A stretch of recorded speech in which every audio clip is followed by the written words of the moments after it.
Donc bonjour à tous. Tout d'abord, je voulais remercier les organisateurs de m'avoir donné l'opportunité de faire cette présentation aujourd'hui, donc qui va porter sur les dernières données épidémiologiques, plus spécifiquement sur la prévalence, le dépistage et le diagnostic des hépatites B et C. Donc juste pour dire que je n'ai pas de conflit d'intérêt.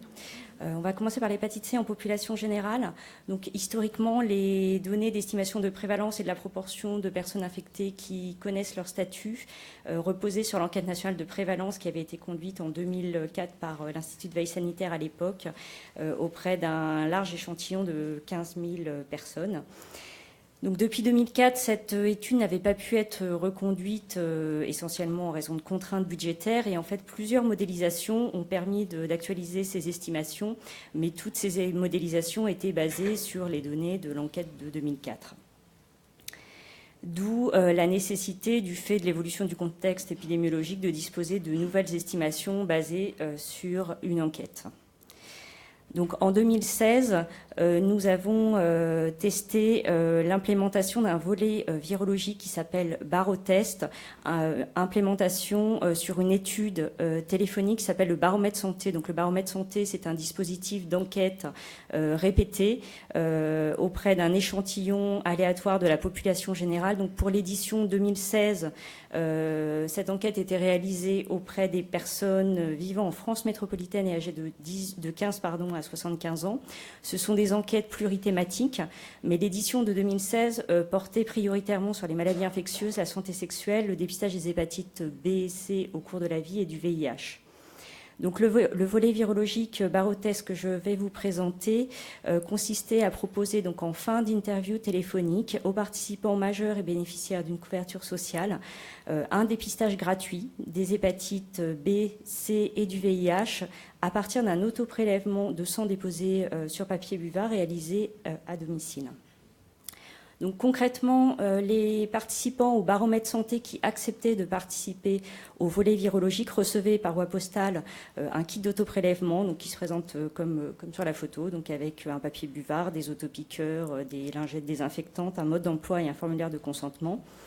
Donc, ils réalisaient une piqûre au bout du doigt, déposaient 5 gouttes de sang sur un papier buvard qu'ils adressaient donc dans un courrier postal avec le formulaire de consentement dans lequel ils indiquaient les coordonnées de leur médecin traitant, donc au CNR des hépatites B et C à Henri-Mondor, qui était en charge de la détection de l'antigène HBS, des anticorps anti-VHC et en cas de positivité de ces derniers, de l'ARN du VHC. La moitié du buvard était adressée au CNR-VIH qui, lui, recherchait les anticorps anti-VIH. Donc c'était une étude avec un rendu de résultats aux participants. Donc, si tous les résultats des tests étaient négatifs, les participants recevaient par courrier leurs résultats ainsi que leur médecin traitant. Et si au moins l'un de ces tests était positif, les participants recevaient un courrier qui les invitait à consulter leur médecin généraliste qui, lui, recevait les résultats avec la recommandation de confirmer, de contrôler en tout cas les résultats positifs par une technique conventionnelle. Donc au total, 20 000 personnes ont été interrogées dans le cadre du baromètre santé. Le barotest, donc le volet virologique, a été proposé à 17 800 personnes et finalement, près de 7 000 personnes ont envoyé un buvard exploitable au CNR, ce qui fait un taux de participation de près de 40%. Donc la prévalence a pu être réestimée donc, à partir de ce volet virologique donc à 0,3%, ce qui fait une estimation de 133 500 personnes infectées chroniques. Une prévalence qui tend à être plus élevée chez les personnes de 46-75 ans, qui était de 1% chez les personnes déclarant un antécédent de transfusion avant 92 et qui atteignait 12% chez les personnes qui indiquaient avoir expérimenté l'usage de drogue par voie intraveineuse. Pour ce qui est de la connaissance du statut, elle a été estimée dans cette étude à 81%. Donc attention à cette estimation parce qu'elle est basée sur de petits effectifs, ce qui fait une estimation d'à peu près 26 000 personnes non diagnostiquées, mais avec un intervalle de confiance très large. Alors si on reprend les différentes données de prévalence qui sont disponibles depuis 2004, vous avez toutes les sources que j'ai répertoriées en bas. Donc on voit effectivement sur la courbe bleue une diminution de près de 100 000 personnes ARN VHC+, de 2004 à mi-2016 et parallèlement une augmentation de la proportion de personnes infectées qui connaissent leur statut de 57% en 2004 à 81% en 2016.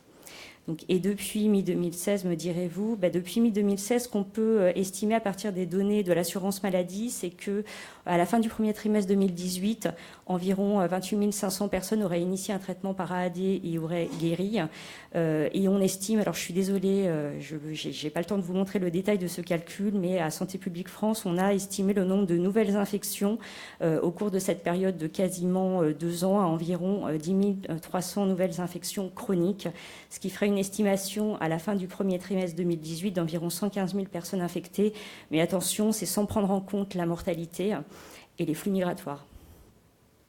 Alors on va passer au dépistage. Donc comme vous le savez, les recommandations de dépistage ont évolué depuis les 20 dernières années. Donc depuis 2001, le dépistage est recommandé à destination des personnes à risque élevé d'infection.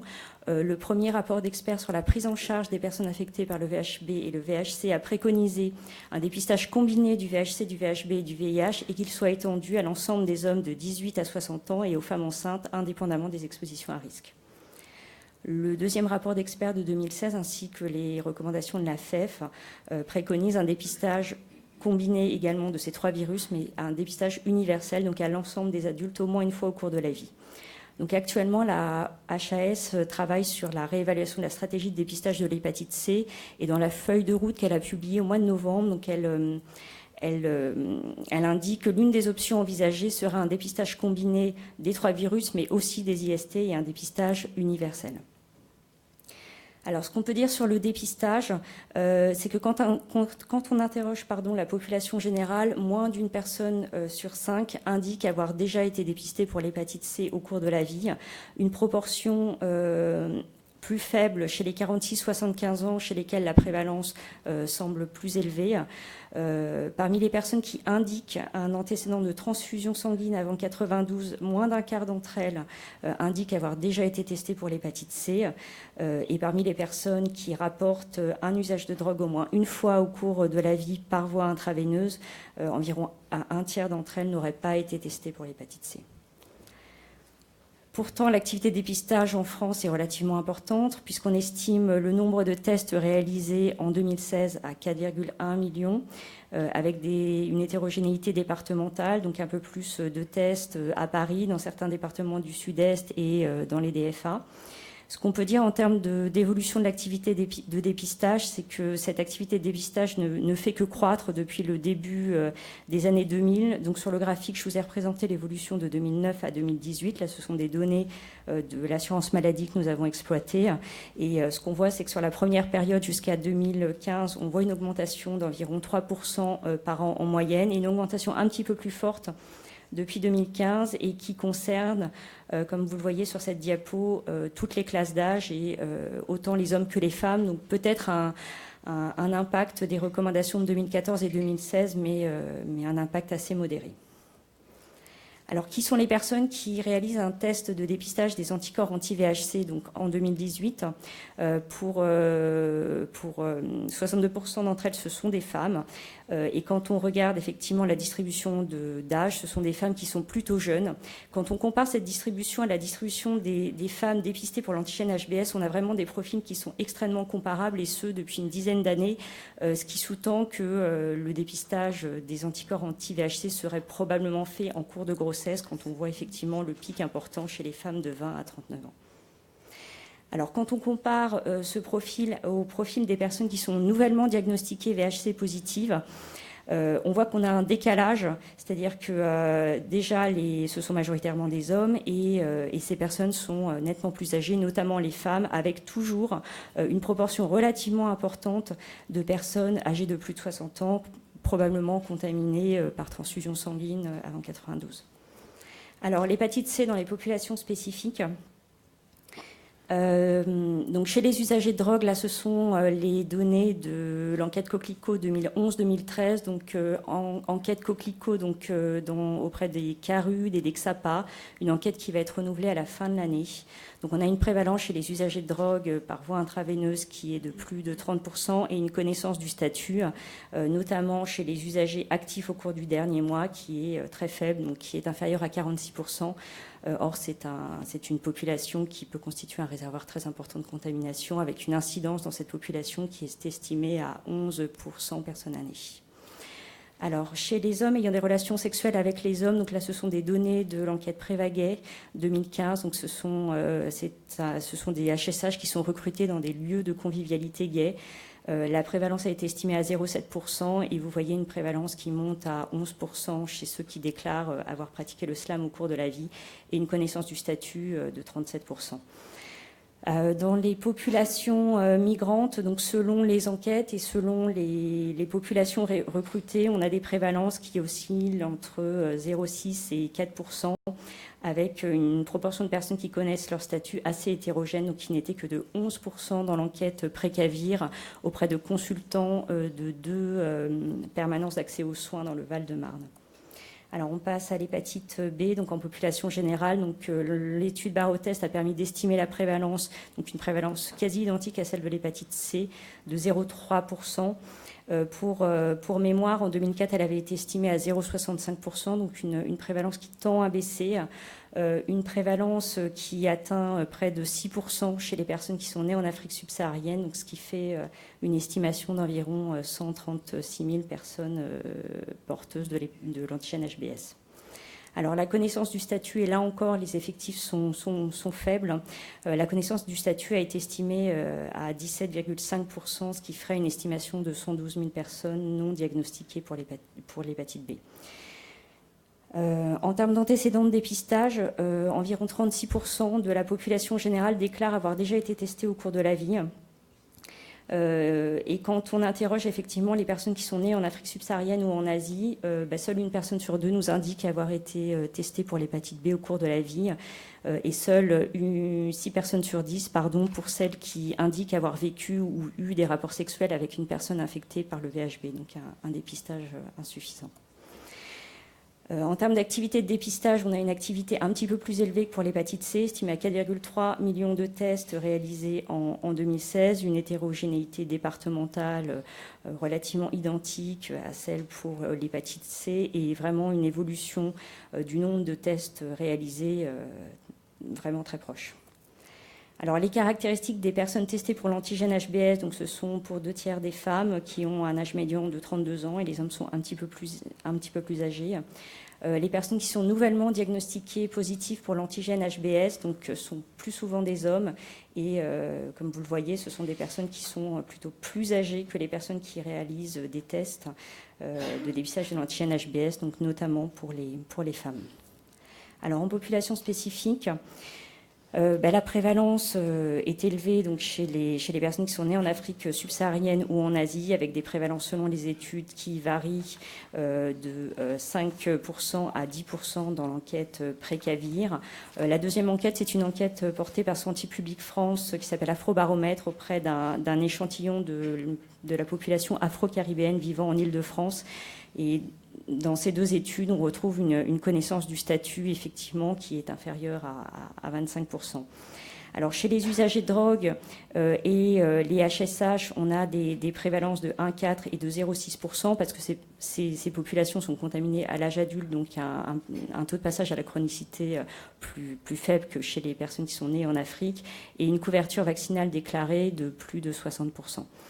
La dernière ligne du tableau, ce sont des données chez les femmes enceintes qui proviennent de l'enquête nationale périnatale. Donc on a une prévalence de 0,8% dans cette population. Donc vous voyez une prévalence qui est quand même plus élevée qu'en population générale. Donc simplement parce que les femmes migrantes, notamment les femmes nées en Afrique subsaharienne, sont surreprésentées dans cette population par rapport à la population des femmes en population générale. Une prévalence qui atteint 13% chez les femmes séropositives et 6% chez les femmes nées en Afrique subsaharienne. Un dépistage prénatal qui est plutôt bien réalisé puisque près de 99% des femmes enceintes sont dépistées pour l'antigène HBS. Alors, en termes de discussion et de perspective, donc, dans le cadre de l'objectif d'élimination qui est fixé, donc l'objectif d'élimination des hépatites B et C qui est fixé à 2025 pour la France, cet objectif prévoit que 90% des personnes infectées soient dépistées, que 80% des personnes éligibles au traitement soient traitées. Donc, ce qu'on peut dire par rapport aux premières étapes de la cascade de prise en charge, en tout cas, c'est que en termes de prévalence, que ce soit pour l'hépatite C ou pour l'hépatite B, on a une tendance à la diminution. Pour ce qui est de la connaissance du statut, on voit qu'il progresse pour l'hépatite C, mais cette connaissance du statut reste très insuffisante, notamment chez les usagers de drogue injecteurs actifs, puisqu'elle est inférieure à 50%. Pour ce qui est de l'hépatite B, cette connaissance est vraiment très insuffisante, et comme on vient de le voir, notamment parmi les personnes migrantes. Pourtant, l'activité de dépistage est relativement importante et augmente régulièrement depuis le début des années 2000, donc probablement un problème de ciblage. D'où l'importance de réévaluer la stratégie de dépistage, donc possiblement de s'orienter vers un dépistage universel. Donc une étude vient de montrer que ce dépistage serait coût-efficace pour l'hépatite C, mais sous réserve d'un traitement universel et surtout d'un traitement instauré dès le diagnostic. On attend effectivement la recommandation de la HAS, mais je pense que ce qui serait important, c'est de prévoir d'emblée un dépistage organisé, parce qu'on voit effectivement que le nombre de personnes qui sera dépistées serait très important. À partir de l'enquête Baromètre Santé, on a pu estimer que seulement 15% de la population générale adulte déclare avoir été testée pour le VHC, le VHB et le VIH. Et là, je ne parle même pas des IST, on serait certainement encore plus bas. Il faut peut-être aussi réfléchir à de nouveaux outils. Donc effectivement, le baromètre santé a pu montrer que l'autoprélèvement de sang à domicile, et y compris dans une population comme la population générale, qui est une population par définition qui n'est pas très à risque, que cet autoprélèvement finalement a été, contre toute attente, bien accepté et a été faisable, puisque 4 personnes sur 10 ont réalisé cet autoprélèvement. Il y a un essai d'intervention qui est actuellement réalisé par Santé publique France, qui s'appelle Mémodépistage, auprès des HSH multipartenaires. On leur propose de s'inscrire sur un site et de réaliser un dépistage trimestriel. Alors là, c'est pour le VIH, mais c'est la même méthode d'autoprélèvement. Et on atteint aussi une acceptation de près de 30%. Donc voilà, une méthode peut-être prometteuse. Développer aussi les autotests pour les hépatites B et C, même si on voit dans l'exemple du VIH que ça reste un nombre marginal de tests, mais qui atteint quand même une population à risque. Voilà, pourquoi pas aussi développer les TROD combinés, hépatite B, C et VIH, pardon. Voilà, mais bien sûr, toutes ces mesures pour améliorer le dépistage doivent également s'accompagner d'un accès large aux soins et aux traitements. Voilà, je vous remercie de votre attention et je remercie toutes les personnes. Donc la conférence, il n'y aura pas de questions après la conférence. Merci.